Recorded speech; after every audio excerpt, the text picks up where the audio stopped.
اور ایک اور آیت جو میں نے آپ کو سنائی سورہ زمر کی آیت نمبر 53،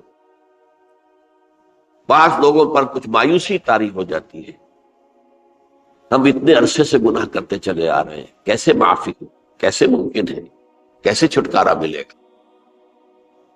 ایسے لوگوں کے لیے ان کے اطمینان کے لیے، ان کی دلجوئی کے لیے، ان کی تسلی کے لیے یہ آیت عظیم ترین آیات میں سے قرآن مجید۔ قل یا عبادی الذین اسرفوا علی انفسہم، اے نبی کہہ دیجئے اے میرے وہ بندو جنہوں نے اپنی جانوں پر ظلم کیا ہے، ظلم اٹھایا ہے، زیادتی کی۔ تم اگر گناہ کرتے رہے ہو تو اپنی جان پر ظلم کیا ہے، میرا تو کچھ نہیں بگاڑا۔ اللہ تو غنی ہے، اس کی تو سلطنت میں کوئی کمی نہیں آتی۔ ایک حدیث قدسی میں الفاظ آئے ہیں، میرے بندو اگر تم سب کے سب، اولکم وآخرکم وانسکم وجنکم، تمام انس و جن اور اولین سے لے کر آخرین تک، کسی بدترین انسان جیسے فاسق و فاجر ہو جائیں، سب ابلیس بن جائیں، تب بھی میری سلطنت میں کوئی کمی نہیں۔ اور اگر تم سب کے سب اولین و آخرین اور انس اور جن سب مل کر جو متقی ترین انسان ہو سکتا ہے ویسے بن جاؤ، ابو بکر صدیق بن جاؤ، تب بھی میری سلطنت میں کوئی اضافہ نہیں۔ تو اللہ تعالیٰ کا تو کچھ بگڑتا نہیں ہے، انسان گناہ کرتا ہے تو اپنا نقصان۔ قل یا عبادی الذین اسرفوا علی انفسہم، کہہ دیجئے اے نبی اے میرے وہ بندو جنہوں نے اپنی جانوں پر ظلم کیا ہے، ستم کیا ہے، ظلم ڈھایا ہے، لا تقنطوا من رحمت اللہ۔ میں آج بعض حدیثیں اس موضوع پر آپ کو سناؤں گا، عجیب چشم کشا حدیثیں ہیں۔ میں نے چونکہ اس موضوع پر گفتگو کرنی تھی تو میں نے کچھ اس مرتبہ احادیث کا تفحص کیا، تو واقعہ یہ ہے کہ بعض احادیث پڑھ کر خود میری جو ہے میرے علم میں اضافہ ہوا، ادھر میری توجہ آج تک نہیں گئی تھی۔ لا تقنطوا من رحمت اللہ، اللہ کی رحمت سے مایوس مت ہو۔ ان اللہ یغفر الذنوب جميعا، اللہ تعالیٰ تمام کے تمام گناہ معاف کرتا ہے۔ اللہ تعالیٰ کی قدرت ہے، اللہ کا اختیار ہے، اللہ کا فیصلہ ہے، لہذا مایوس نہ ہو، اصلاح کرو۔ احادیث تو میں بعد میں آپ کو سناؤں گا، اس سے پہلے اس کا فلسفہ سمجھ لیجئے اصل میں کیا ہے۔ دیکھیے، ایک ہے طبیعی اعمال، فزیکل، ان کا ہم دنیا میں اصول یہ دیکھتے ہیں کہ اس کے نتائج لازم اور ان سے چھٹکارا نہیں مل سکتا۔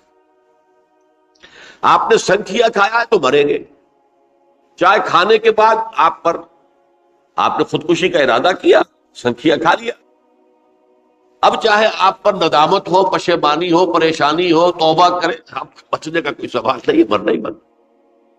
اتنا یہ کہ اللہ تعالیٰ جو ہے اپنی معجزانہ کسی قدرت سے اس عمل کا جو طبعی نتیجہ ہے اس کو نکلنے سے روک۔ آگ کی فطرت ہے کہ وہ جلاتی ہے، اللہ کے حکم کے تحت حضرت ابراہیم کو اس نے نہیں جلایا، یا نار کونی بردن وسلام علی ابراہیم۔ لیکن یہ ہمیشہ نہیں ہوتا، یہ تو ایک دفعہ ہو گیا بس۔ اللہ جب چاہے اب بھی کر سکتا ہے، لیکن یہ روز روز نہیں ہوتا۔ روز روز جو بھی فزیکل لاز ہیں وہ چلتے ہیں، اگر وہ نہ چلے تو کوئی سائنس پاسبل ہی نہ ہو، کوئی ٹیکنالوجی ممکن ہی نہ ہو۔ یہ تو ان فزیکل کیمیکل لاز جو ہے ان کا دوام ہے کہ جس کی وجہ سے یہ ساری سائنس اور ٹیکنالوجی اب کہاں سے کہاں پہنچ رہی ہے کہ عروج آدم خاکی سے انجم سہمے جاتے ہیں کہ یہ ٹوٹا ہوا تارا کہیں وہی کا عامل نہ بن جائے۔ تو یہ توبہ جو ہے فزیکل اعمال میں مفید نہیں ہے، چاہے آپ پر یہ احساس میں کیا کر بیٹھا، کیا میں نے کیا، کیوں میں نے کھا لیا، یہ سب کیا، تو توبہ اثر کر۔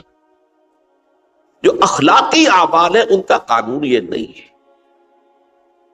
اخلاقی اعمال کے نتائج ختم ہو جاتے ہیں توبہ کے ساتھ۔ یہ ایک بہت بڑا قانون، بہت بڑا قانون۔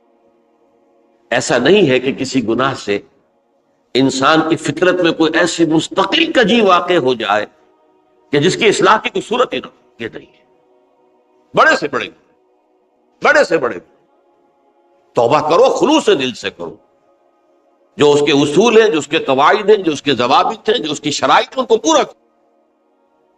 تو بڑے سے بڑے اعمال، برے سے برے اعمال، میں حدیثیں آج آپ کو سناؤں گا، حیران، کیونکہ عام طور پر یہی ہوتا ہے کہ مواعظ میں چونکہ لوگوں کو اصلاح کی ترغیب دلانی ہوتی ہے، تو وہ جو انذار کا پہلو ہے اسے زیادہ نمایاں کیا ہے۔ اللہ کی طرف سے شدید ذو انتقام، اللہ انتقام دینے والا، اللہ سزا دینے والا ہے۔ لیکن یہ دوسرا پہلو جو ہے وہ بھی اپنی جگہ پر بہت اہمیت کا ہے کہ طبیعی اعمال کے نتائج اور عواقب اور اخلاقی اعمال کے نتائج و عواقب یہ ایک جیسے نہیں۔ اب اس معاملے میں تاریخ مذاہب عالم میں جو بہت بڑی غلطی ہوئی، تورات میں حضرت آدم اور حوا علیہ السلام سے جو غلطی اور خطا ہو گئی تھی، آپ اندازہ کیجئے کیا مقام اللہ نے عطا کیا تھا، سارے فرشتوں کو ان کے سامنے سجدہ کروا دیا تھا، اور ایک ہی حکم تو دیا تھا نا کہ اس درخت کے قریب نہ جانا، اور تو ابھی کوئی شریعت نہیں تھی، کوئی لمبے چوڑے احکام نہیں تھے، کھاؤ جہاں سے چاہو، اس ایک درخت کے پیچھے پاس نہ جانا، وَلَا تَقْرَبَا هَٰذِهِ الشَّجَرَةَ فَتَكُونَا مِنَ الظَّالِمِينَ۔ اور وہی کام کر بیٹھے حضرت آدم اور حضرت حوا علیہ السلام۔ کتنا بڑا ہوا، کتنا بڑا، لیکن قرآن نے وضاحت کر دی کہ آدم نے توبہ کی، اللہ نے معاف کر دی۔ اللہ تعالیٰ سے کلمات سیکھے، ندامت دل میں پیدا ہو گئی حضرت آدم، لیکن الفاظ نہیں تھے، کن الفاظ میں اللہ سے معافی مانگوں، مجھ سے خطا ہو گئی، بہت بڑی غلطی ہوئی، وہ الفاظ بھی اللہ نے سکھائے، فَتَلَقَّىٰ آدَمُ مِن رَبِّهِ كَلِمَاتٍ۔ یہ ہے جس میں کہ وہ علامہ اقبال کا ایک شعر ہے ان کے نوجوانی کے دور کا، جس پر میں بھول رہا ہوں کہ داغ دہلوی تھے یا کوئی اور تھے کہ جنہوں نے علامہ سے کہا تھا، میاں اس عمر میں اور یہ شعر، اس بڑی محفل میں بات آئی تھی کہ موتی سمجھ کے شان کریمی نے چن لیے قطرے جو تھے میرے عرق انفعال کے۔ انفعال کہتے ہیں عربی میں پشیمانی، شرمندگی، اور عام طور پر جب کسی انسان پر پشیمانی اور شرمندگی طاری ہوتی ہے تو پیشانی جو ہے اس پر کچھ پسینہ سا آتا ہے۔ تو قطرے جو تھے میرے عرق انفعال کے، موتی سمجھ کے شان کریمی نے چن لیے، اللہ کے نگاہ میں ان کی اتنی قیمت، ان کی اتنی وقت میرے بندے نے پشیمانی اختیار کی ہے، اپنے اس غلط کام کے اوپر اسے رنج اور افسوس ہو رہا ہے، تو اللہ کے نگاہ میں اس کی یہ عظمت ہے، یہ قدرت۔ تو اللہ تعالیٰ نے جب حضرت آدم کے دل میں وہ پشیمانی پیدا ہو گئی تو الفاظ نہیں تھے، کن الفاظ میں؟ ہم کہتے ہیں نا کہ مجھے سمجھ نہیں آ رہا کہ میں کس منہ سے آپ سے بات کروں، میری یہ حیثیت نہیں ہے، میں کن الفاظ میں اپنی جو ہے خطا کا اعتراف کروں۔ تو اللہ نے وہ کلمات خود سکھا دیے، فَتَلَقَّىٰ آدَمُ مِن رَبِّهِ كَلِمَاتٍ فَتَابَ عَلَيْهِ إِنَّهُ هُوَ التَّوَّابُ الرَّحِيمُ۔ یہ چیز کہیں تورات جب دوبارہ مرتب ہوئی ہے تو وہ نکل گئی، اس میں رہ گئی، باقی اس میں شامل نہیں۔ یہ تاریخی اعتبار سے جان لیجئے، تورات جو ہے وہ آج سے 2500 بلکہ 2600 برس قبل سے دنیا سے غائب ہے۔ یہ تورات کا جو نسخہ تھا یروشلم میں 587 قبل مسیح میں، جب نبوکدنضر نے، شاید آج کل آپ دیکھ رہے ہوں کہ عراق کی جنگ میں عراق کے جو خاص ڈویژنز ہیں عراقیوں کے، ریپبلکن گارڈز کے، ان میں سے ایک کا نام جو ہے وہ نبوکدنضر ڈویژن ہے، ایک کا حمورابی ڈویژن ہے۔ حمورابی جو ہے عراق کا بہت پرانا بادشاہ تھا، اور تاریخ انسانی میں سب سے پہلا قانون اس نے مرتب کیا، حمورابی۔ یہ بہت پرانی تہذیب ہے، دنیا کی غالباً سب سے زیادہ اینشنٹ تہذیب جو ہے وہ عراق کی ہے۔ حضرت ابراہیم یہی پیدا ہوئے شہر ار میں۔ تو نبوکدنضر نے جب تباہ کیا تھا یروشلم کو، 6 لاکھ آدمیوں کو قتل کیا اور 6 لاکھ کو قیدی بنا کر لے گیا بیبیلونیا، بابل کا لفظ بھی آج کل آ رہا ہے۔ کسی زمانے میں وہ عظیم شہر تھا دنیا کا، وہ معمولی سا شہر رہ گیا ہے، نئے شہر بڑھ گئے۔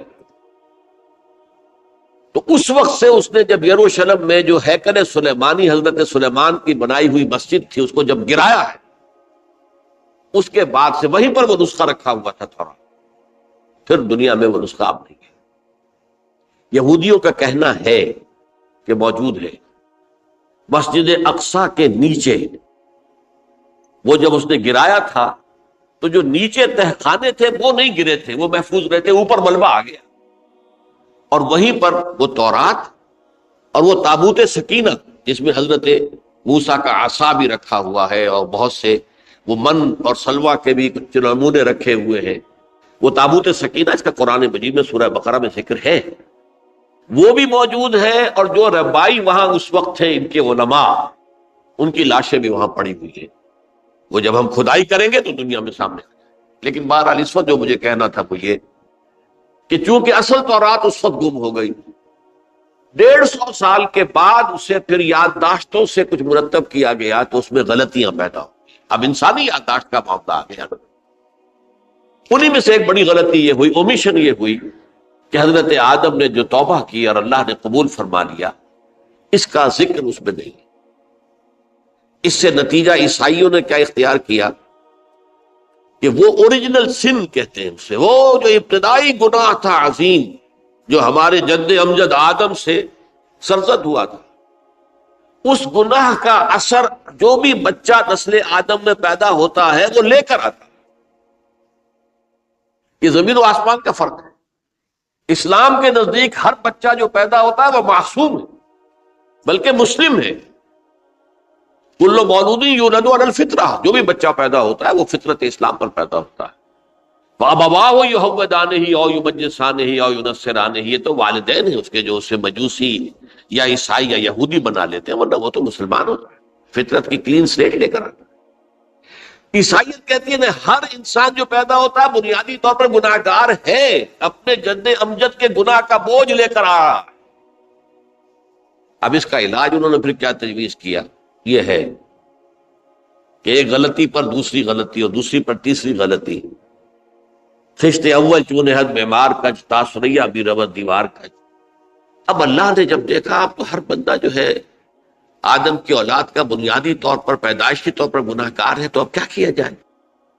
تو اللہ نے اپنا اکلوتا بیٹا، صلبی بیٹا مسیح یسوع اسے زمین پر بھیجا۔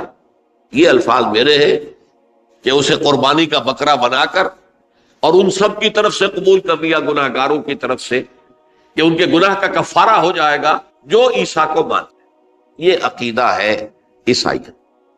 جڑ کیا ہے کہ گناہ ہو گیا تو گناہ کا اثر تو رہے گا۔ قرآن یہ کہتا نہیں، اللہ دھو دیتا ہے، تمہاری سیرت و کردار کے اوپر بھی جو داغ ہیں دھل جائیں گے، اور تمہارے نامہ اعمال میں جو دھبے ہیں وہ بھی دھل جائیں گے۔ توبہ کرو، توبوا الی اللہ توبۃ نصوحا، کرو وہ توبہ کے جو بالکل خلوص دل کے ساتھ ہو۔ اب میں ذرا آپ کو کچھ احادیث سنانا چاہتا ہوں۔ ایک طرح کا یہ تبشیر کا پہلو ہے آج ہماری گفتگو میں کہ جو نمایاں ہوگا۔ یہ بعض احادیث تو چھوٹی چھوٹی ہے اور یہ بہت مرتبہ میری گفتگو میں آ چکی ہے، صرف اس وقت حوالہ دے کر گزر جاؤں گا۔ یہ ترمذی اور ابن ماجہ میں حضرت انس ابن مالک رضی اللہ تعالی عنہ سے روایت ہے، حضور نے فرمایا کل بنی آدم خطاؤون وخیر الخطائین التوابون، تمام بنی آدم خطا کار ہیں، خطا کار بھی نہیں، بہت خطا کار، بہت خطا کار، لیکن ان خطا کاروں میں بہتر لوگ وہ ہیں کہ جو خوب توبہ کرتے ہیں۔ غلطی ہو گئی توبہ کر۔ اور ایک اور حدیث میں آپ کو بتاؤں گا کہ یہ نہیں ہے کہ پھر کبھی وہ غلطی نہ ہو، اس وقت آپ یہ لگا لیں اپنے اوپر یہ کام میں نے نہیں کرنا، اور ایک دفعہ وہ کام چھوڑ دیں تو توبہ ہو گئی۔ پھر اگر کچھ عرصے کے بعد پھر کہیں آپ جذبات کی رو میں بہہ گئے، پھر کہیں کوئی برے اثرات جو ہے وہ پڑے، پھر غلطی، کوئی بات نہیں، پھر ہو گیا، پھر توبہ کرو۔ تواب اسی لیے کہا بار بار بار بار بار بار توبہ کرو۔ تو کل بنی آدم خطاؤون وخیر الخطائین التواب۔ دوسری حدیث یہ بھی ابن ماجہ اور بہقی میں ہے، حضرت عبداللہ ابن مسعود رضی اللہ تعالی عنہ، التائب من الذنب کمن لا ذنب لہ، گناہ سے توبہ کرنے والا ایسے ہے جیسے اس نے کبھی گناہ کیا ہی نہیں۔ دھل جاتی ہے، تختی دھل گئی، بچے نے تختی لکھی تھی اس کو دھو دیا، ختم ہو گئی۔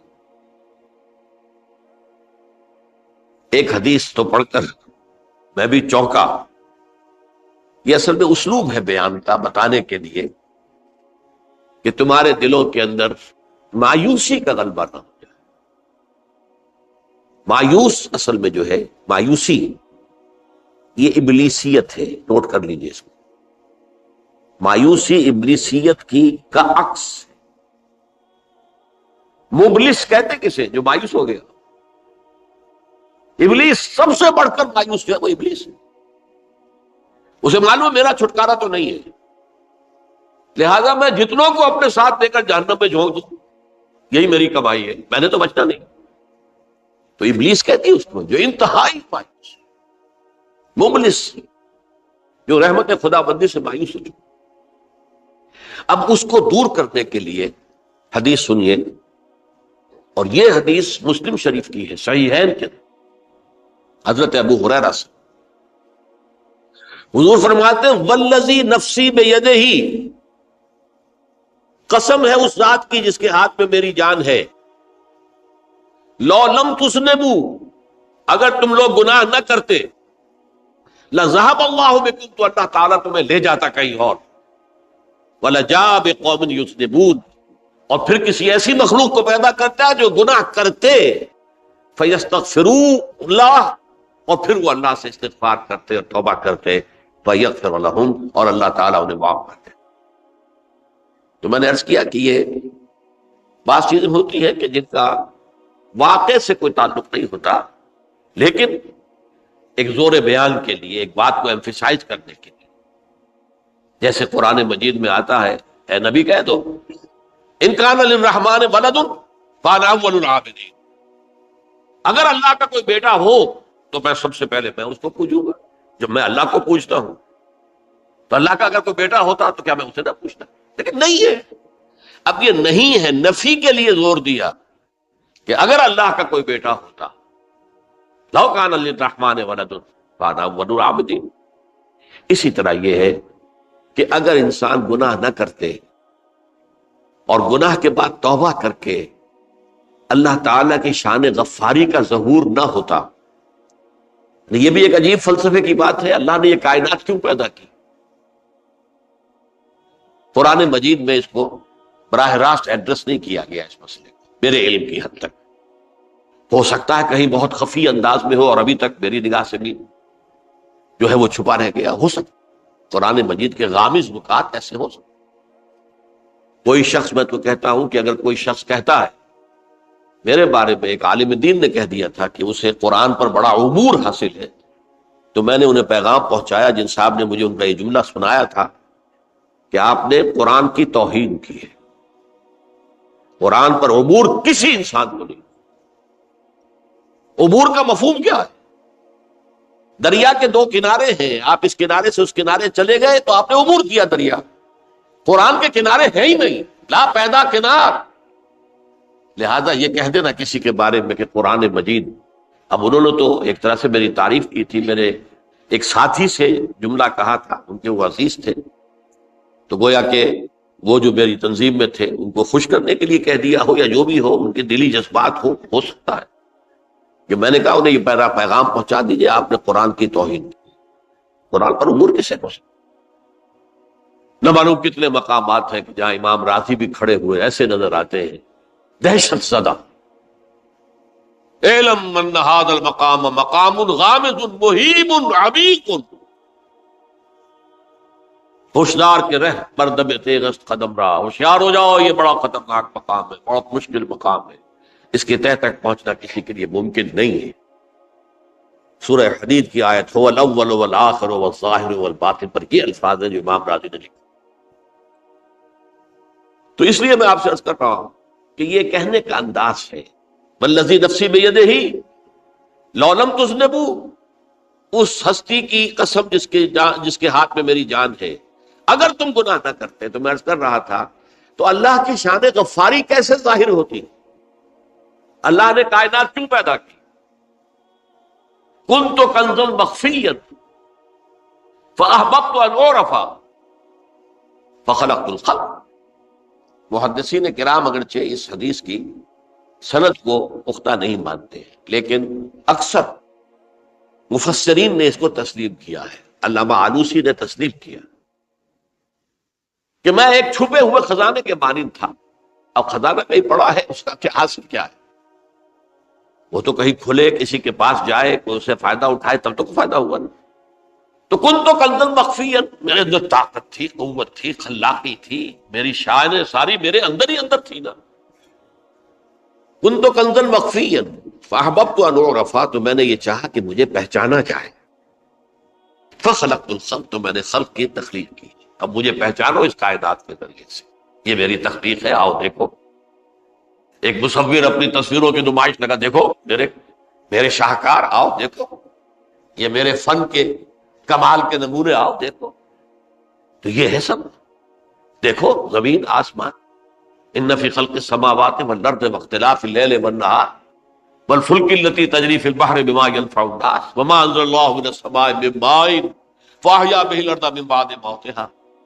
یہ ساری آیات ہیں محترم، اور اسی لیے انسان کو پیدا کیا جس میں یہ فیکلٹی آف اپریسیشن، اللہ کے حسن و جمال و کمال کو پہچاننے کی صلاحیت ہے۔ ورنہ ظاہر بات ہے کہ یہ جمادات کیا پہچانیں گے اللہ، پہاڑ کیا پہچانے گا اللہ؟ اللہ کو پہچاننے کی صلاحیت انسان کو۔ تو یہ چونکہ ایک فلسفہ ہے باقاعدہ کہ اللہ نے تعالیٰ، اسی سے میں کہہ رہا ہوں اگر گناہ نہ ہوتا اور پھر توبہ نہ ہوتی اور میں اس کو معاف نہ کرتا تو میری شان غفاری کا ظہور کیسے ہوتا؟ میری شان ہے نا، غفار بھی ہوں، ستار بھی ہوں، اس کا ظہور کیسے ہو؟ تو والذی نفسی بیدہ لو لم تذنبوا لذهب اللہ بکم ولجاء بقوم یذنبون فیستغفر اللہ فیغفر لهم۔ اگر تم لوگ گناہ نہ کرتے تو اللہ تمہیں ختم کر کے کوئی اور ایسی مخلوق پیدا کرتا کہ جو گناہ کرے اور پھر وہ توبہ کرے اور اللہ اسے معاف۔ اسی سے ملتی جلتی ایک حدیث ہے، یہ امام احمد اور امام بہقی لائے ہیں، اور اس کے راوی حضرت علی ہے رضی اللہ تعالی عنہ۔ ان اللہ یحب العبد المؤمن المفتن التواب،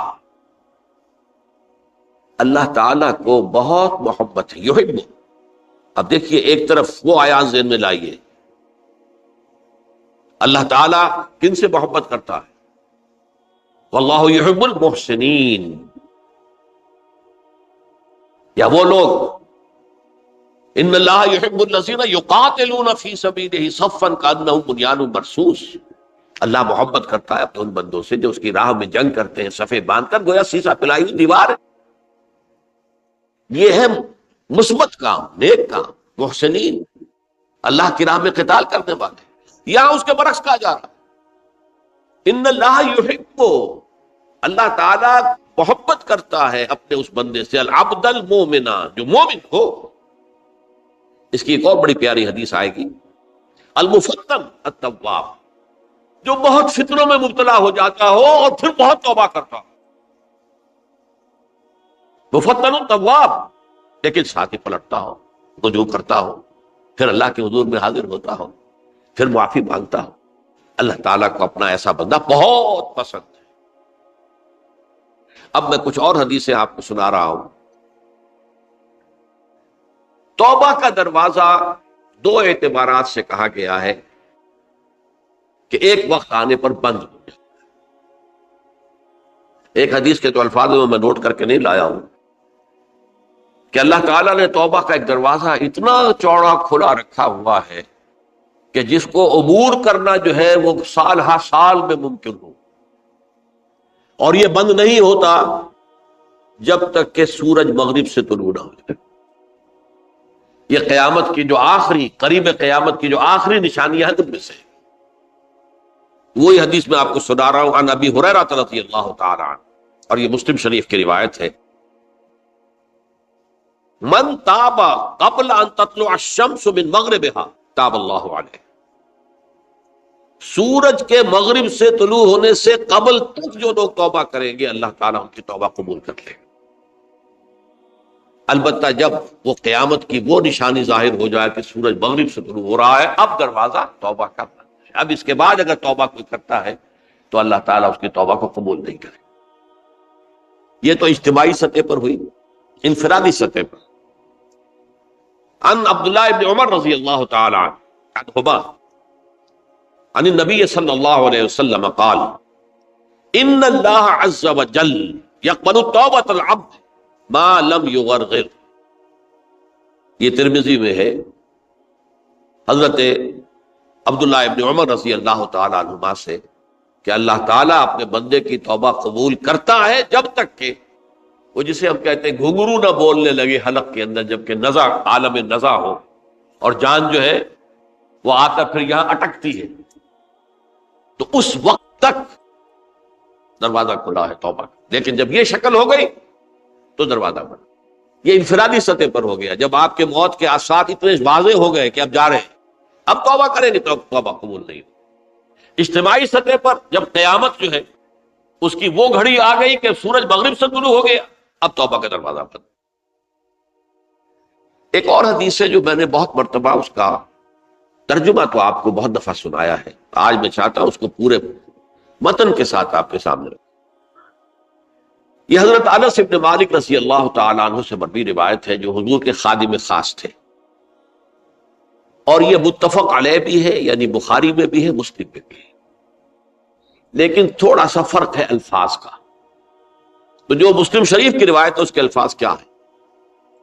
للہ اشد فرحا بتوبۃ عبدہ حین یتوب الیہ۔ جان لو اللہ تعالیٰ کو زیادہ خوشی ہوتی ہے اپنے کسی گناہ گار بندے کی توبہ سے جبکہ وہ توبہ کرتا ہے۔ کس سے زیادہ ہوتی ہے؟ اس کی ایک تمثیل تھی، من احدکم، ایک ایسے شخص سے بھی زیادہ بڑھ کر خوشی ہوتی ہے، کان علی راحلتہ، بأرض الفلات، کہ جو بہت ہی دور دراز کے اور سنسان علاقے میں سفر کر رہا تھا، فانتحرفت منہ، اس کی سواری جو ہے گم ہو گئی، وعلیہا طعامہ وشرابہ، اسی پر اس کا کھانا بھی تھا اور پانی بھی تھا۔ اونٹنی پر سفر کر رہا تھا، اسی پر ہوتا ہے راحلہ جو ہے راستے کا سامان، اچانک کہیں بیٹھا ہے تھوڑی دیر کے لیے سستانے کے لیے، کہیں اونگ آ گئی اور اونٹنی صاحبہ غائب۔ اب آنکھ کھلی اور اس نے دیکھا، فَأَيَّسَ مِنْهَا، تلاش کر کر کے مایوس ہو گیا، کہیں اونٹنی کا سراغ نہیں۔ اب ظاہر بات ہے کسی صحرا میں یہ کیفیت، اس کا مطلب کیا ہے؟ یقینی موت۔ فَأَتَى شَجَرَةً فَاسْتَجَعَ فِي ظِلِّهَا وَقَدْ أَيَسَ مِنْ رَاحِلَتِهِ، تو وہ ایک درخت کے نیچے اس کے سائے میں آ کے لیٹ گیا، گویا کہ موت کی امید۔ فَبَيْنَهُمَا وَهُوَ كَذَلِكَ إِذْ هُوَ بِهَا قَائِمَةٌ عِنْدَهُ، اس کی کہیں دوبارہ آنکھ لگی ہے، جو کھولا تو دیکھتا ہے اونٹنی تو موجود ہے، کھڑی ہے،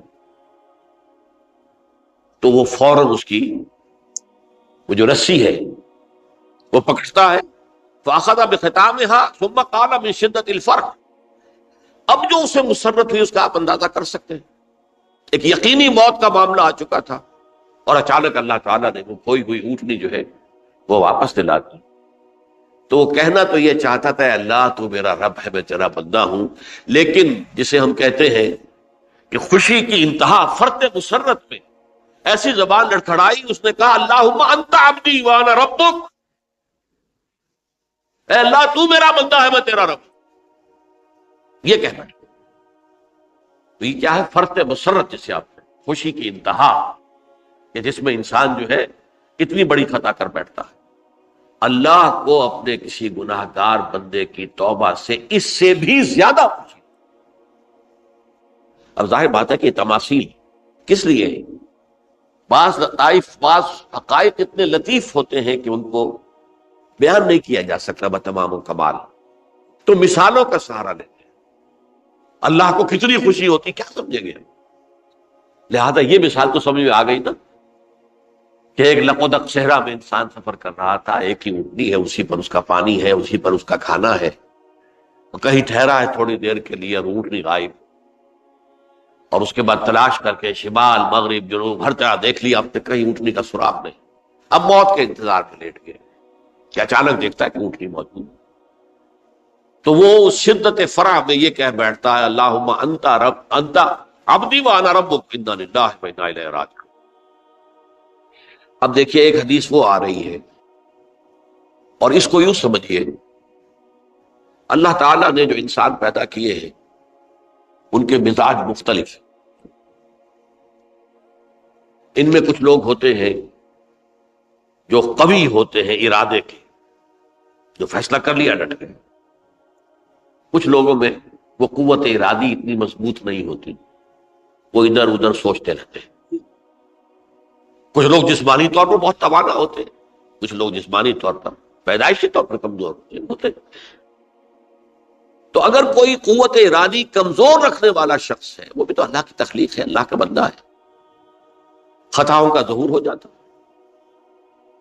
توبہ کرتا ہے، پھر کچھ عرصے کے بعد پھر خطا کا ظہور ہو جاتا، پھر توبہ کرتا، تو ہم تو یہ سمجھیں گے کہ ایک حد کے بعد پھر اس کی توبہ قبول نہیں ہوتی چاہیے۔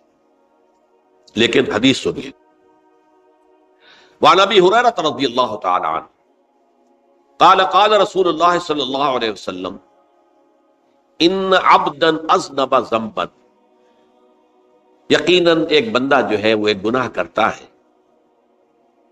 فقال، پھر وہ کہتا ہے رب، اے میرے پروردگار، اذنبت فاغفر لی، مجھ سے گناہ ہو گیا ہے، مجھے معاف کر دیجیے۔ فقال ربہ، تو پروردگار یہ کہتا ہے اعلم عبدی ان لہ ربا یغفر الذنب ویاخذ بہ، میرا یہ بندہ یہ جانتا ہے کہ اس کا ایک رب ہے جو گناہ معاف بھی کر سکتا ہے اور سزا دے بھی سکتا ہے۔ کیا معنی ہوئے؟ گناہ اس نے کیا ہے لیکن جانتا ہے اللہ کہ وہ معاف بھی فرما سکتا ہے، تبھی تو وہ اللہ سے معافی کی درخواست کر رہا ہے۔ اس کے اس جاننے کی بنیاد پر، اس کے اس علم کی بنیاد پر، اس کے اس ایمان کی بنیاد پر فرمایا غفرت لعبدی، میں نے اپنے بندے کو معاف کر دیا۔ ثم مکث ما شاء اللہ، پھر وقت گزرا جتنا کہ اللہ نے چاہا، ثم اذنب ذنبا، پھر اس سے گناہ ہو گیا، فقال رب اذنبت ذنبا فاغفر، پھر کہتا ہے پروردگار مجھ سے گناہ ہو گیا، پھر مجھے معاف فرما دے۔ فقال ربہ، اللہ فرماتا ہے عالم عبدی ان لہ ربا یغفر الذنب ویاخذ بہ، میرا بندہ ہے نا جو جانتا ہے کہ اس کا ایک رب ہے، ایمان باللہ اس کے اندر ہے، تبھی تو پکار رہا ہے، اور یہ بھی جانتا ہے کہ وہ گناہ معاف بھی کر سکتا ہے، اور چاہے تو پکڑ بھی سکتا ہے، سزا بھی دے سکتا ہے۔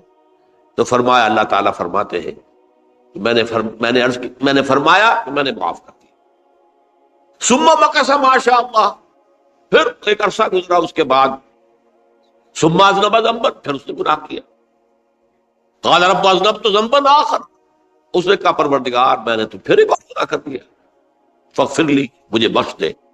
فقال اعلم عبدی ان لہ ربا یغفر الذنب ویاخذ بہ، میرا بندہ جانتا ہے نا کہ اس کا ایک رب ہے جسے وہ پکار رہا ہے، اور وہ جانتا ہے کہ اسے اختیار حاصل ہے کہ چاہے تو بخش دے اور چاہے تو پکڑ دے۔ اس کے اس علم، اس ایمان کی بنیاد پر میں نے اسے معاف کر دیا۔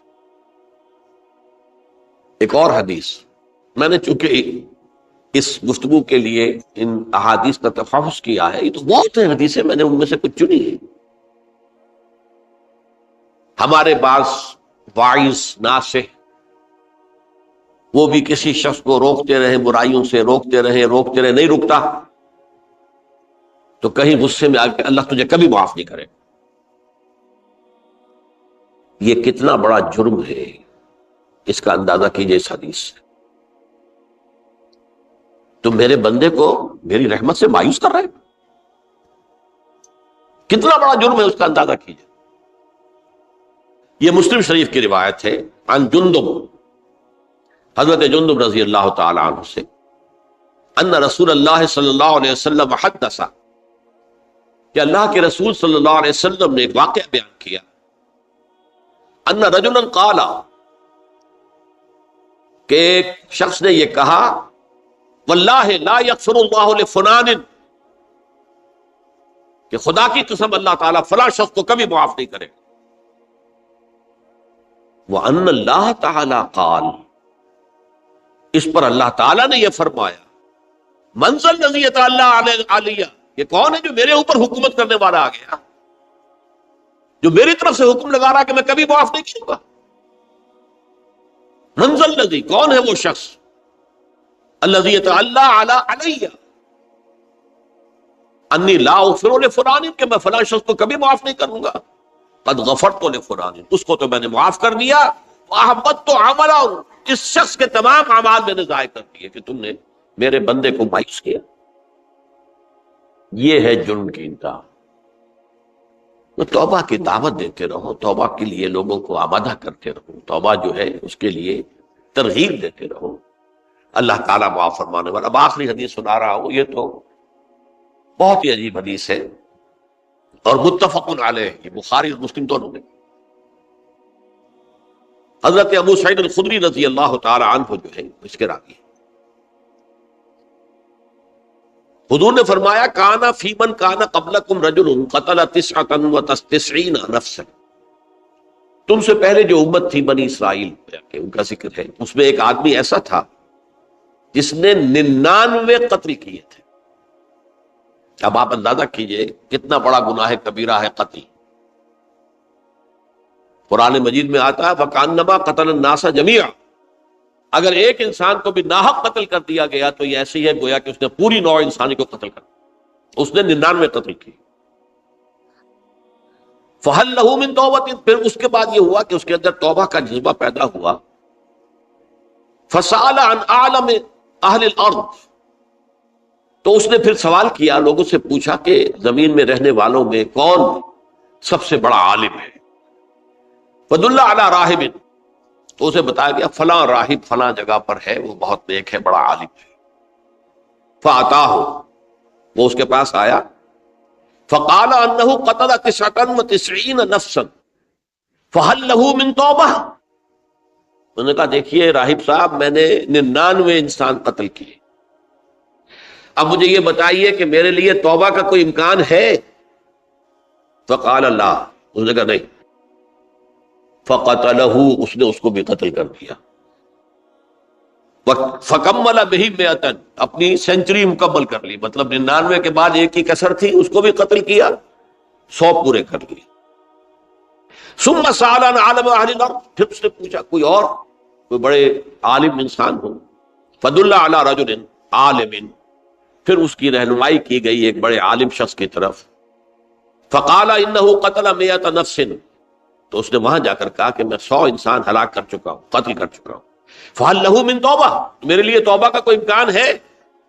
فقال نعم، کیوں نہیں، 100 قتل کیے تب بھی کیا ہے، توبہ کا راستہ دروازہ کھلا ہوا، معلوم یغرغر، جب تک کہ وہ گھنگرو نہیں بج رہا اس وقت تک تمہارے توبہ کا دروازہ کھلا ہوا ہے۔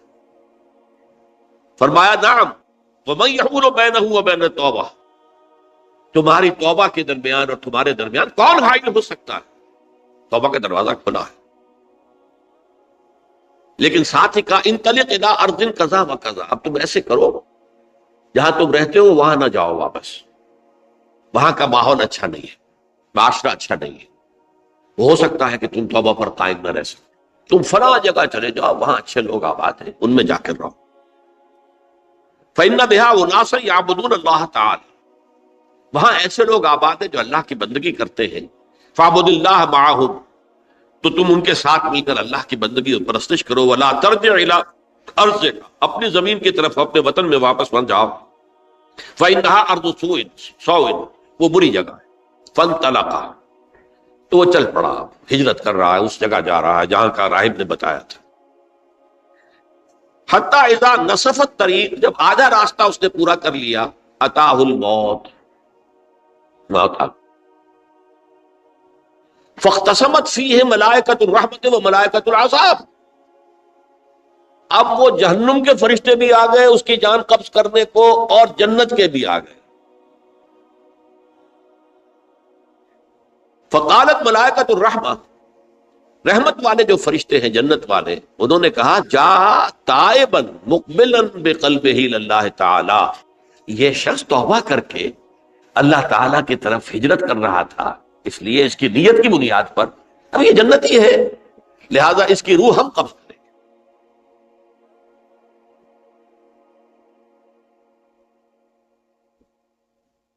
وقالت الملائکۃ العذاب، اور وہ جو عذاب والے فرشتے ہیں وہ کہیں گے انہ لم یعمل خیرا قط، تو نے توبہ کے بعد کوئی نیک عمل تو کیا ہی نہیں، تو کس بنیاد پر اس کو تم جنت میں لے جاؤ، اس کو تو دوزخ میں جانا چاہیے. فاتاہ ملک فی صورت آدمی، تو ان کے پاس اللہ نے ایک اور فرشتے کو بھیج دیا آدمی انسانی شکل کے اندر. فجعلوا بینہم، تو ان فرشتوں نے کہا بھائی ہمارا فیصلہ کرا دو، اس کی روح ہم لینا چاہتے ہیں یا ہم لینا چاہتے ہیں. انہیں حکم بنا دیا. فقال قیسوا ما بین الارضین فإلی ایتہما کان اقرب، کہ تم فاصلہ ناپ لو جہاں سے وہ چلا ہے اور جہاں جا رہا تھا اور یہاں اس کی موت ہو رہی ہے، تو کون سا فاصلہ زیادہ ہے. جب ناپا گیا، بلکہ ایک حدیث میں آتا ہے کہ اس پر اللہ نے زمین کو جو ہے حکم دے دیا، ایک طرف والی زمین تو سکڑ جا، دوسری والی جو ہے تو پھیل جا، تاکہ وہ جو جدھر جو جا رہا تھا وہ زیادہ قریب ہو جائے بنسبت اس کے کہ جہاں سے چلا تھا. تو اس فیصلے پر پھر جو فرشتے تھے جو کہ رحمت کے فرشتے تھے وہ اس بندے کو لے گئے جنت سے. یہ ہے توبہ کی عظمت اور اس کی تاثیر. اب آئیے اجتماعی توبہ کا طریقہ کار جو میں نے بہرحال بیان کیا ہے. پہلے افراد توبہ کریں اور صحیح توبہ کریں. صحیح توبہ کیا ہے؟ ہماری زندگیوں میں کوئی حرام شے ہے فوراً نکال باہر. ہماری معاشرت میں اور اس معاشرے میں رہتے ہوئے جو قانون ہے جس کے ہم پابند ہیں، ہم کسی زانی کو رجم نہیں کر سکتے، ناممکن ہے، یہ تو قانون ہی بنے گا تب ہوگا. ہم کسی چور کا ہاتھ نہیں کاٹ سکتے، تو قانون بنے گا تو ہوگا. تو ہم جن چیزوں پر عمل نہیں کر سکتے قانوناً، ان کے علاوہ باقی پوری شریعت جس پر عمل کیا جا سکتا اس پر عمل پیرا. سود میں بند نہیں کر سکتا، بینکوں کو میں آگ نہیں لگا سکتا، اور بینکوں کو آگ لگا دیں گے تبھی سود تو ختم نہیں ہوگا. لیکن یہ تو کر سکتا ہوں نا کہ براہ راست سود میں ملوث نہ ہوں، سود پر قرضہ لے کر اپنا کاروبار نہ چمکاؤں نہ بڑھاؤں، سود پر قرضہ لے کر اپنے مکان نہ اونچا کروں، یہ تو کر سکتا ہوں. تو کم سے کم جو ڈائریکٹ کسی نے قانون نہیں بنایا کہ لازم ہے آپ پر کہ آپ سودی قرضہ لیں اور اپنی بلڈنگ عالی شان بنا دیں، کسی نے نہیں کی. یہ اگر کر رہے تو آپ مجرم ہیں. آپ کے معاشرے میں کوئی قانون نہیں بنا کہ پردہ ختم، برقع حرام. مصر یہ ترکی میں تو کر دیا گیا برقع حرام. وہاں تو سر کو اوپر جو ہے ڈھانپنا جو ہے، سکارف لینا بھی ممنوع ہے. یہاں تو نہیں ہے. پھر یہاں جنہوں نے چھوڑا ہے مجرم خود ہے. یہاں تو اللہ کا شکر ہے کوئی ایسا مصطفیٰ کمال پیدا آج تک نہیں ہوا ہے کہ جس نے ان چیزوں کا حکم دیا. ہاں ترغیب ہے ذرائع ابلاغ کے ذریعے سے، فحاشی ہے، اریانی ہے، لیکن چوز آپ خود کرتے ہیں، فیصلے کا اختیار آپ کا اپنا. تو جن چیزوں کے اندر بھی گناہ سے بچنے کا امکان ہے اس کو عملاً ترک کیا جائے. اور نمبر 2، عزم مصمم کر لیا جائے کہ اللہ اب بقیہ زندگی جتنی بھی ہے اس میں اپنی توانائیاں، اپنی قوتیں، اپنی صلاحیتیں صرف کروں گا تیرے دین کی تبلیغ اور تیرے دین کے قائم کرنے کی جدوجہد. عزم مصمم. یہ لوگ اگر 14 کروڑ میں 14 لاکھ بھی ہو جائیں، بہرحال 2-4 کی توبہ کرنے سے ملک کی قسمت نہیں بدلتی. معتدل تعداد کے اندر جو ہے یہ لوگ اگر ایسے ہو جائیں اور پھر یہ کہ وہ مل کر اگر زور لگائیں تو واقعتاً اس ملک کے اندر شریعت اسلامی کا نفاذ ہو سکتا ہے، اللہ کا نظام قائم کیا جا سکتا ہے. یہ ملک بنایا اسی لیے گیا. تو یہ توبہ کا جو ہے اجتماعی توبہ کا یہ پوری تفصیل تو میں بارہا بیان کر چکا ہوں. آج جو میں نے کہا تھا کہ ایک بات کی طرف میرا ذہن حالیہ منتقل ہوا ہے، اس سے پہلے نہیں ہوا. یہ توبہ کرنے والے لوگ جب تک 14 لاکھ نہیں ہیں، 1400 ہی ہوں، لیکن یہ اگر دعا کریں گے اللہ تعالیٰ کے خلوص کے ساتھ تو ان کی دعا قبول ہوگی. دعا بہت بڑی شے. الدعاء مخ العبادہ. ٹھیک ہے، بڑا لمبا راستہ لگتا ہے یہ کہ 14 لاکھ انسان توبہ کرے یا 2 لاکھ یا 3 لاکھ انسان توبہ کرے، صحیح معنی میں توبہ کرے، اور پھر وہ جمع ہو، ایک طاقت بنے، تن من دھن لگانے کے لیے، جانے دینے کے لیے تیار ہو جائے. تو لگتا ہے یہ کہ کافی لمبا ہے کہ دراز و دور دیدم رہو رسم پارسائی. یہ تو بڑا لمبا راستہ ہے. اسی سے لوگ کہتے ہیں کہ پھر کیا حل ہوا؟ تو حل جو ہے تو کوئی عملی حل تو نہیں ہوا. اس میں میرا ذہن منتقل ہوا ہے دعا. اجیب دعوت الداعی اذا دعان امن یجیب المضطر اذا دعاہ. بھلا وہ کون ہے جو کسی مضطر کسے کہتے ہیں؟ ایک شخص نہایت پریشان حال ہو گیا ہو، نہایت پریشان حال، اور میں اللہ کو پکارے، پروردگار تو میری دستگیری فرما. اللہ کسی اور طرف مجھے کوئی توقع نہیں رہی، کوئی نہیں رہا جس سے مجھے کوئی امید. یہ مضطر اضطرار کی حالت میں آ کر جب بالکل بے چین ہو کر اللہ کو پکارتا ہے تو اللہ اس کی دعا قبول کرتا ہے. اور دعا کی حد یہاں تک بھی آتے ہیں الفاظ کہ لا یرد البلاء قضاء الا بالدعاء. تقدیر الہی کو بھی اس لیے 2 حصوں میں تقسیم کیا گیا. تقدیر مبرم، ایک تو اللہ کا وہ فیصلہ ہے جو ٹل نہیں سکتا کسی صورت میں. ایک تقدیر معلق ہوتی ہے تو صحیح اللہ کا فیصلہ، لیکن اس میں تبدیلی ہو سکتی ہے. یہ جو تقدیر معلق ہوتی ہے اس میں دعا انتہائی مؤثر شے ہے. لا يرد البلاء الا لا يرد القضاء الا بالدعاء. قضا جو ہے وہ نہیں بدل سکتی سوائے دعا. اس دعا کی تو کم سے کم ہم منادی کریں، لیکن پہلے شرط وہی ہے، ورنہ وہ دعا نہیں ہے، ورنہ وہ توبہ نہیں ہے. توبہ صحیح ہو، حرام سے اپنے وجود کو، اپنے گھر کو پاک کریں، اس کے بغیر کچھ نہیں. اس کے بغیر تو جیسے کہ کہا گیا سورہ مائدہ میں قل یا اہل الکتاب لستم علی شیء حتی تقیموا التوراۃ والانجیل. اے نبی ان سے کہہ دیجئے، اے اہل کتاب تمہاری کوئی حیثیت اللہ کی نگاہوں میں نہیں ہے، تمہاری کوئی دعا اللہ کے ہاں قابل پذیرائی نہیں ہے جب تک کہ تم تورات اور انجیل کو قائم نہیں. لہذا دعائیں تو نہ بنو. 30 لاکھ آدمی جو ہے حج کے موقع پر کیسی کیسی دعائیں مانگتے ہیں. کہاں جا رہی ہیں دعائیں؟ کہاں ہیں ان کی قبولیت کی آثار؟ توبہ صحیح ہو. اور توبہ کے بارے میں آج میں نے امکانی حد تک آپ کے سامنے آج ترغیب و تشویق کا پہلو رکھا ہے. مایوسی، اس کو کہا بھی جاتا ہے مایوسی کفر ہے. اور میں نے آپ سے کہا آج لا تقنطوا من رحمت اللہ ان اللہ یغفر الذنوب جميعا. 99 قتل کیے ہوں، 100 قتل کیے ہوں، تب بھی توبہ کرو گے تو اللہ توبہ قبول فرمائے. اور کس شان کے ساتھ قبول فرمائے گا اس حدیث کے اندر آیا، متفق علیہ حدیث صحیح بخاری اور صحیح مسلم کے اندر ہے. تو اگر ہم اس توبہ کی منادی کریں نمبر 1، اور جو لوگ توبہ کریں صحیح معنی میں، ایک طرف تو وہ جد و جہد شروع کر دیں اللہ کے دین کے قائم کرنے کی جد و جہد، اس میں پیچھے نہ رہے، لیکن اس اسنا میں جو دعائیں وہ کریں گے، اللہ تو نے یہ ملک ہمیں عطا کیا تھا، ہم نے اپنے زور بازو سے اسے نہیں حاصل، یہ سلطنت خدا داد پاکستان، اور اے اللہ ہے خاص ہے خاصان رسول وقت دعا ہے، امت میں تیری آنکھ یا جب وقت پڑا ہے. میں اپنے احساسات جو ہیں آپ کے سامنے الفاظ میں بیان نہیں کر سکتا.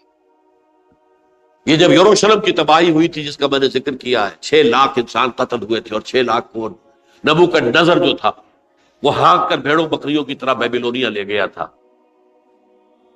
اس سے پہلے کتنے ہی نبی اہل کتاب کے وہ کہتے رہے تھے کہ ہوش کرو، توبہ کر لو، بلکہ ایک جگہ کے الفاظ یہ ہیں درخت کی جڑ پر کلہاڑا رکھا جا چکا ہے، اب بھی ہوش میں آ جاؤ، ہوش میں نہیں کھا۔ دنیا پرستی، جو بھی ان کے نفس پرستی جو بھی ان کے اوپر مسلط ہو چکی تھی، اس نے انہیں توبہ نہیں کر، تباہی اور بربادی ہو گئی۔ آج ہماری نگاہوں کے سامنے عراق کے ساتھ کیا ہو، بغیر اس کے کہ کوئی جرم ہو، بغیر اس کے ہم تو بڑے بڑے جرم کر چکے ہیں ان کی نگاہ میں۔ نان پرولیفریشن ٹریٹی جو ہے اس کے خلاف ہمارا عمل جا رہا ہے پوری دنیا کے اندر۔ ان کا کہ ہم اس کو ایٹمی صلاحیت کو نہیں پھیلنے دیں گے۔ وہ ایک خاص وقت میں افغانستان میں انہیں ہماری ضرورت تھی، اپنے اصل دشمن یو ایس ایس آر، اپنے مقابل کی طاقت کو ختم کرنے کے لیے۔ اس وقت انہوں نے اپنا منہ جو ہے پھیر لیا تھا، نہیں دیکھا تھا، اور ہمارے ہاں اللہ کی یہ رحمت آ گئی کہ ایٹمک صلاحیت بھی حاصل ہوئی۔ اور پوری دنیا میں شاہ عبداللہ نے کہا تھا، پرنس عبداللہ نے، کہ یہ آپ کا نہیں ہے، یہ جو نواز شریف صاحب سے جب اس کا ہم نے دھماکہ کیا، یہ بم آپ کا نہیں ہے، یہ پوری امت مسلمہ کا بم ہے۔ کیسے یہ برداشت کر سکتے ہیں یہودی اور یہودیوں کے اعلی کار عیسائی، خاص طور پر Protestants, west white Anglo Saxon Protestants? تو سمجھ لیجئے کہ پاکستان کی جڑوں پر بھی تیشہ رکھا جا چکا۔ یہ میرے احساسات کی اس سے کم میں تعبیر ہو نہیں سکتی، لیکن اب بھی امکان ہے، اب بھی امکان، اب بھی امکان۔ توبہ کرو، توبہ کراؤ، مل جل کر طاقت بنو، کوشش کرو کہ یہاں اسلام کا نظام آ جائے، اور اس اسنا میں بھی دعا کرو اللہ تعالیٰ سے کہ اللہ ہمیں مہلت عطا فرما دے، ہمیں کچھ اور مہلت عطا فرما دے، اے اللہ ہمیں کچھ اور مہلت عطا فرما دے۔ بارک اللہ لی ولکم فی القرآن العظیم ونفعنی وإیاکم بالآیات والذکر الحکیم۔